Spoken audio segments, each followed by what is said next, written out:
If you're looking to move into a 55 and over community in Florida or in the Central Florida area where we're located, you're going to encounter what's called an HOA or a Homeowners Association. And in this video, we want to educate you on what it is that an HOA does, why you're paying them the big bucks, what their reason for existence is, and we're going to give you a lot of information so that you know what to look out for when you do decide to come here. Welcome back to our channel, everyone. My name's Krista Taurins. I'm Mariana Wartella.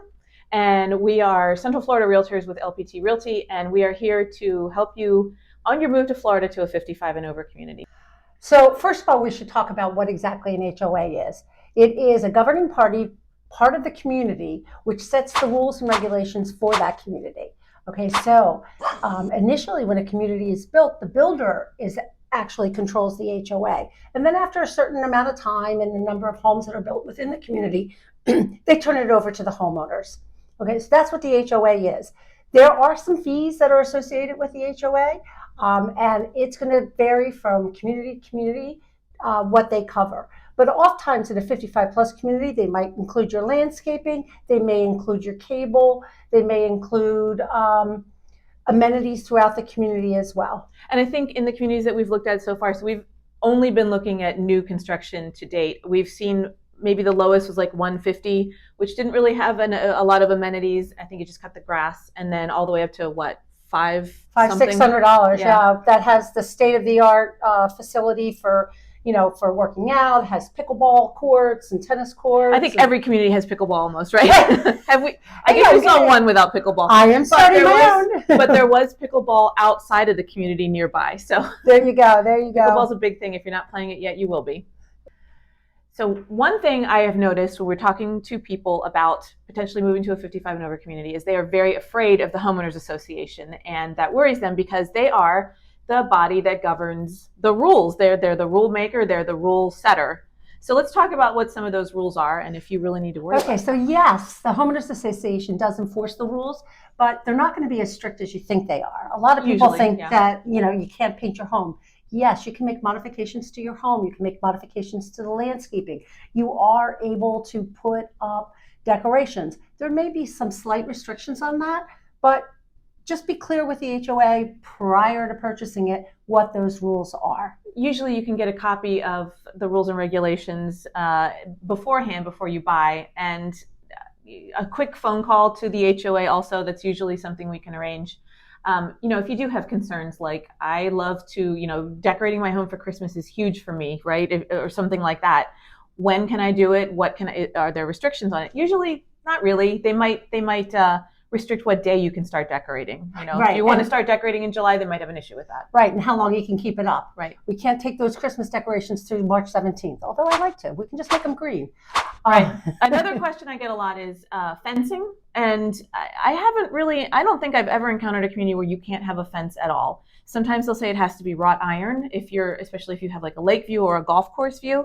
Have you seen a community that doesn't have any? I think we actually were in a community over in Volusia County that we were not allowed to have a fence. And I think it's because, well, I know why. It's because they cover the landscaping. So in order for those lawnmowers to go through all the backyards, they don't want to have fencing there. That's going to be a bit of a detriment if you have an animal and you want. But you can still get those invisible fences too. Absolutely. You wear the collar and it zaps the. Right, but nobody. We're not going to talk about that. But no privacy fences in that particular community. But you just want to be clear of what your needs are so that we can address them with each community separately. So who exactly makes up that Homeowners Association? Actually, it's the residents. So if you want to have a say in your community, become involved in the HOA. That's right. There's usually board meetings, and they advertise them somewhere so you can attend the board meeting if you have some concerns. Absolutely. And you can voice those concerns and hopefully make an impact. One important thing you need to examine, I think, before you buy is the financial stability of the HOA. And that isn't always necessarily possible if you're buying new construction because the HOA is still the builder. But if you're buying resale, you'll want to get a copy of those financials. And that's important because you have to make sure that, if there's something going on with the clubhouse, for example, if it needs a new roof or something like that, is there enough money for it? Are you going to be assessed? Right, absolutely. If there's going to be any assessments, insurance rates might be going up. Do they have enough in their reserves to cover all that, those are questions you ask during your inspection period or in the beginning of the transaction so that you can get the answers and know if this is the right place for you. Right. There are two more things about the actual HOA that I want to cover. Opting out is generally not an option with a 55 plus community. In other communities, you might be able to opt out of an HOA. That's where they say that it's not mandatory, of course. And then also inquire whether there are any legal issues going on with your HOA or any financial issues that you need to consider. Because if suddenly getting an assessment because there was a lawsuit from 3 years ago can make quite an impact. And that, I don't see that very often. And when I have found that issue, I've only seen it in condos, which we don't have a lot of condos, but there were a couple of instances where the HOA was suing the builder because the windows were installed incorrectly, and literally like every single condo was leaking. And that was an ongoing lawsuit. I don't really know of any other examples of legal issues where it's not that common, but it is something that you'll want to know about. Exactly. Sometimes builders sell their land to other builders, and so sometimes there might be issues regarding to that. So you just want to make sure that there are no legal issues that are outstanding before you sign that paperwork. And even then, it might not be a big deal. Right. It's just something you want to know about beforehand. Exactly. Yeah. So that's a good question to raise as you're going through this process. Yeah. So now let's talk about specifically 55 plus communities and what kind of restrictions you guys might see in those communities. Right. Well, certainly age restriction, right? Yeah. That would be the first one. And that's going to vary from community to community too. So in some you have to be 55, in some one person has to be 55. I think there were some that we talked to where they didn't even, anybody could buy, but didn't we find out that was wrong? Yeah, that was incorrect. Yeah. Yeah, so generally you have to be in your 50s in order to be able to buy, and then there's going to be restrictions on who can live with you and for how long. Another one with respect to guests, how long they can live with you and what age, is what are the amenities that these guests are allowed to use? Is there a children's pool? Maybe you don't want to be swimming with all the kids running around, or maybe you do want to have your grandkids come and share pool time with you. So is there times, are they restricted according to age?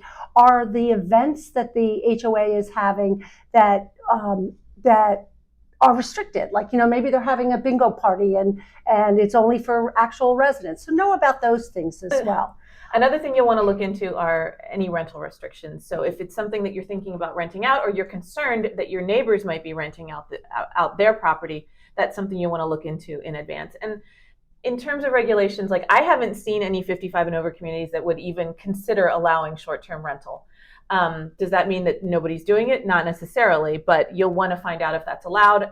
A lot of communities also, if you do want to turn it into a rental property, you have to yourself live in it for a year or 2 years before you're allowed to do that. Right. So if you're buying it strictly as a rental property, you'll want to make sure that that's not on the books. Okay. All right, let's talk about pet policies. Okay. This is an interesting, this is a question for a lot of people is, can I, have my giant dog? And for the most part, there aren't a lot of, in single family houses, there aren't a lot of restrictions on what type of pet you can have. That's correct.